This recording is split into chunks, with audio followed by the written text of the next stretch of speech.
fuck the Oscars, you know? Fuck the Oscars! Fuck you! I'll tell you! And there's like...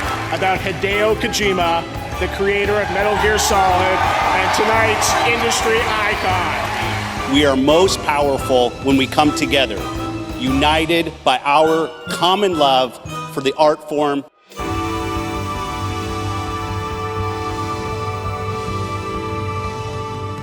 Best narrative for outstanding storytelling and narrative development in a game. And we have 13 Sentinels, Aegis Rim, Final Fantasy VII Remake, Ghost of Tsushima, Hades, and The Last of Us Part 2. Yes, sir. So here's my thing. Okay. I'm going to run through each game. I never played 13 Sentinels, and I'm sure it has a great story, but for all intents and purposes, I'm going to exclude that from this conversation, including Hades, because I've never finished that either. I agree. Final Fantasy VII Remake, I've already discussed earlier in the podcast about how they took an already developed story and did such unique things with it, where they almost created like an alternate universe for Final Fantasy VII. And not only did they do that, but they still like made nods to the original, and they just like, I think they just masterfully did a remake in a way that you don't have people experiencing the same exact thing that they already played, and you do it well. Yeah. I think they could have just done the exact same story and that would have been fine, but they really took a chance with the narrative and did some things that, you know, people might have been upset with and made it work. And they're even adding things into the game that weren't in Final Fantasy VII original that people are very, very excited for. I don't want to spoil anything for this one because this one wasn't as talked about. Like, I feel like The Last of Us 2, the ending and the beginning and all that was spoiled. Everyone knows what happened. But if you never played the original Final Fantasy VII, you don't know certain characters die, and then in the remake they don't die. So I'm just going to leave that one up. But I think that one has a really strong narrative, more than I thought it was going to have, if I'm being honest. Ghost of Tsushima, I never finished this game. Josh, you're going to have to speak to it. But from what I played, like, this is a narrative game. Like, this is like the narrative game. Yeah, it is a very good story. It doesn't necessarily take any risks narratively. It doesn't push the boundary narratively. It's not something that I was particularly surprised with narratively. But it did a great job of emulating that old, samurai cinema type of narrative, and it was solid and it was great, and the acting was great, and how it was presented was great. And I played through it on Kurosawa mode, which gave me a fucking hard on. Like, it was awesome. Yeah. The story is very much just like, there's invaders on my land. They killed all of my people. I'm going to get revenge and free my uncle. Like, you know what I mean? There's a little bit of stake in there because your uncle's there. It is very much, like you said, like an old school samurai film, which is what the game is, Which is what it is, and it did that very well. Yeah. And then you have The Last of Us Part 2, and we talked about this already. We talked about the story when we talked about the actresses and actors that were in this game. My man, this game makes you feel a certain way and then shits on you for feeling that way, and then makes you feel a different way, and then makes you feel another way. It's masterfully done, almost not masterfully, because it almost like hits you over the head with it. Like, there's a moment in the game where like you'll kill a dog and then you'll feel bad about killing. They make you feel bad about killing the dog by making you friends with the dog. You know what I mean? So it's a little almost too much, but damn, man. But it's intentionally designed that way, though, I feel like. You're right. So when they make you hate a character and then make you like the character and almost resonate with that character more than the main character of the game, that's a great narrative. You know what I mean? That's great direction. Yeah. For me, I mean, and I think we're getting into a territory now where these games can win multiple categories from here on up. I think it's even likely. For me, this category, hands down, I give it to The Last of Us Part 2. for several reasons. We've talked about a lot. The acting is a big part of that.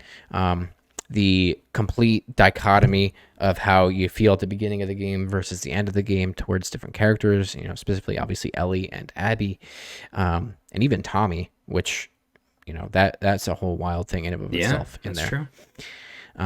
But I really have never felt the way that I have about a video game ever before in my life. I've never, and it's so weird to give a game credit for making you feel this way, but I've never felt more defeated and gutted and like empty and cold and like just done, like emotionally done and drained after playing a game in my entire life. Yeah, me too. There's movies that have done that, and I've been like, wow, holy fuck, that movie just really killed me. Yeah. And that's what this game does.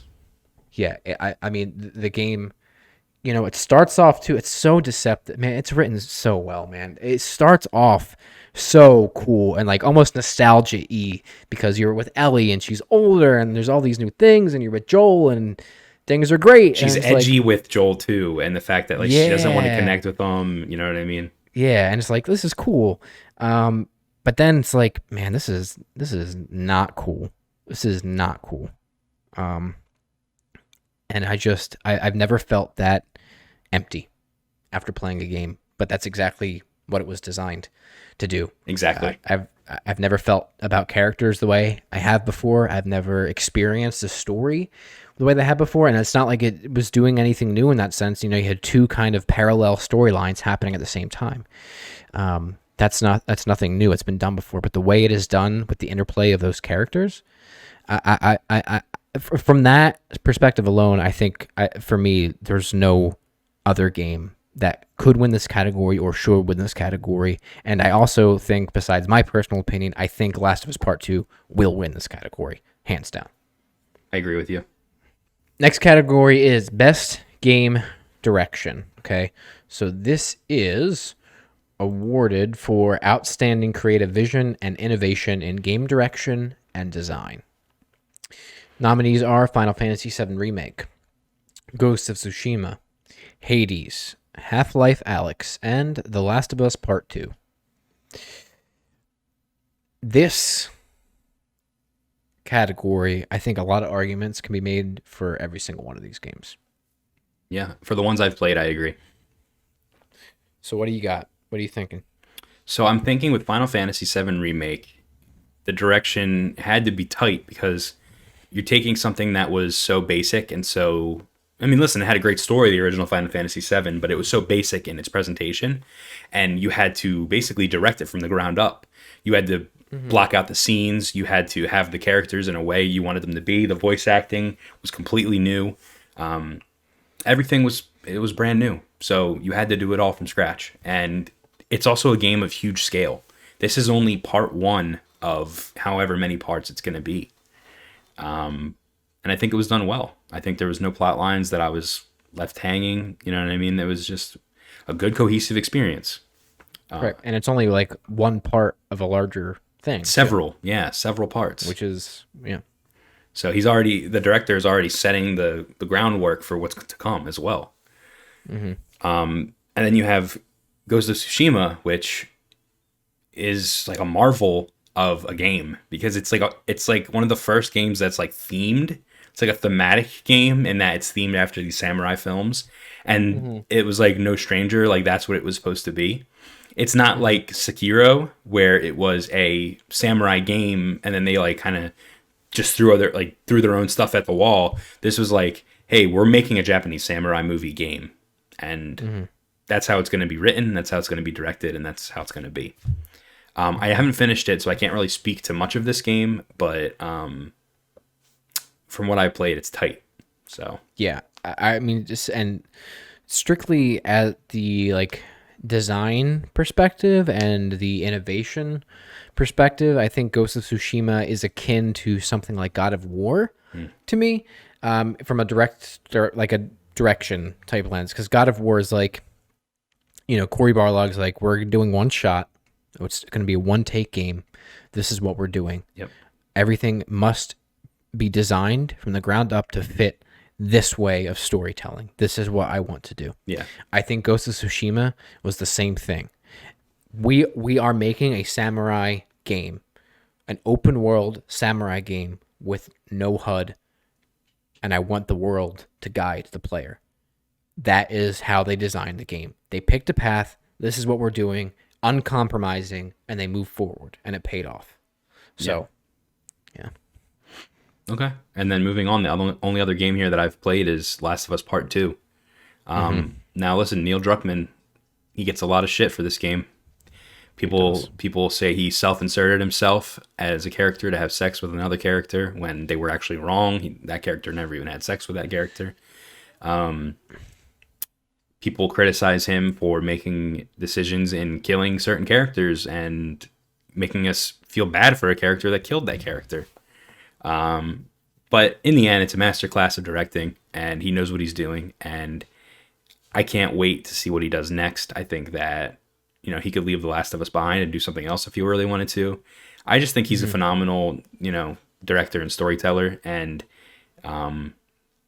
listen, the fact that I know his name is a testament to his skill and what he does. So, yeah, I think you can absolutely criticize this game if you don't like choices that were made, if you don't like decisions that were made, if you think something else should have happened. I get that.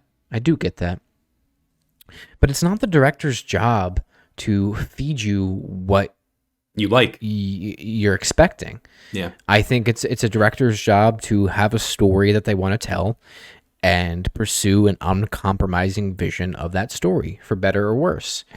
And I think as a director, Neil Druckmann and his, writing team was like, this is what we're doing. This is where the story's kind of going naturally, and we want to push the boundary.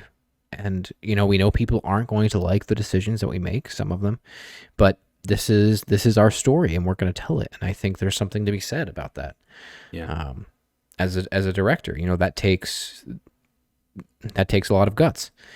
I think also you and I know more than some people out there would know that Druckmann really loves Ellie and Joel. Spoiler warning, spoilers for The Last of Us Part 2 ahead. Right after this, spoiler warning, get out of here if you didn't play Last of Us Part 2. Go play it and then come back. Spoiler warning, spoiler warning. Alright, you've been warned. He loves those characters, and, the decision to kill Joel wasn't something that came easy to him, I'm sure. Troy and Ashley are really close, and really close with Neil. And it wasn't something that he just said, I'm going to kill Joel and make everyone mad. No. Right. He had a reason for it, and it pays off. Right. And no, go ahead. Go ahead. I was just going to say that the decisions that he made are not to be like, oh, I'm going to shit on the fans. Yeah. That's not. And that's the thing. It's The Last of Us was never a happy story. It was always sad. And it was always, the way it is. It was always The Last of Us. And to expect it to just be this hand-holding, we're going to do everything the fans like. That's not what it is. It's a tale of dread. It's a tale of loss. You know what I mean? It's a zombie apocalypse story, but it's also a people story, and relationship story. And look no further than the branching relationships you have in this franchise. With not only do you have happy relationships with Dina and Ellie, which may not be happy anymore, but you have hateful relationships between Abby and Ellie. So Yeah, I feel really bad for people that didn't play this game because they disagreed with a direction that the story went. Yeah. I think when you take any of those individual leaks, if you remember that whole debacle before it. Yeah, a lot of them weren't even true, by the way. Right, and you're like that. Fuck that. I don't like that. I'm not doing that because of this. But even if they are true, you're seeing a small piece of a larger narrative, and until you experience the whole thing, you really, I don't think you can judge the story. Yeah. And for me as a consumer, as somebody that loves video games and storytelling, I would much rather be challenged by a story than be fed something that I expect. I love fan service as much as the next person if it's done well, but I mean, what I got as an experience versus maybe what I originally wanted was so much more rewarding than it would be if, we just got everything's fine, Yep. So It wouldn't be worth playing if that was the case. exactly. Also, I think that, this, like you said, it's a real shame that a lot of people didn't play this, and a lot of people did just watch someone else play it. And I did, personally, after the game came out, I was very curious as to what people were saying and what people thought of the game, and I watched a couple of the live streams and tuned into the chats just to see what people were saying, and I don't want to say who it was, but one of the biggest channels on YouTube, if not the biggest channel on YouTube for gaming, was live streaming it, and the whole time this person was just saying, I fucking hate Abby. I don't want to play as fucking Abby. And like just perpetuating this meme of Abby killing Joel and how she's just the worst because of it. And they weren't letting the game take over, and they weren't experiencing the game the way they should have. And I feel like when all those people were watching them, they were just attaching themselves to that, and they never even played the game. And you know what I mean? They're just haters because of it. So one person just ruined a whole bunch of people's experiences with the game. Also, that's not the kind of game you stream, because then you're not paying attention to the beats, and you're just worried about the chat. You know what I mean? Like, it's just, it's a whole mess. It's a whole fucking mess. Yeah, I mean, that game is a very, intimate single player experience. Yeah. So. Yeah. With that being said, so go ahead. Oh no, real quick, I was just gonna, even when it did leak, Neil Druckmann was like, guys, please, like, you may have saw what happened, but there's still so much more to the game after that. And I believe what leaked was Joel's death, and he was 100% right. That was 15 minutes or whatever into the game. So yeah, it's sad, man. Sad. So best game direction. Okay, so who do you think's gonna go to? I'm gonna give it to Last of Us 2, man. Mm-hmm. That would be my personal choice, and also who I think is gonna win. There's arguments to be made about other things that we talked about, but again, for me personally, and thinking about the voting bodies for it, I think I pick Last of Us Part 2, and I think Last of Us Part 2 wins. I think there's a case to be made for Final Fantasy VII Remake, but that is a stretch. I don't know. It's possible. I think that that has a chance of winning, but I think that Last of Us 2 is going to take it.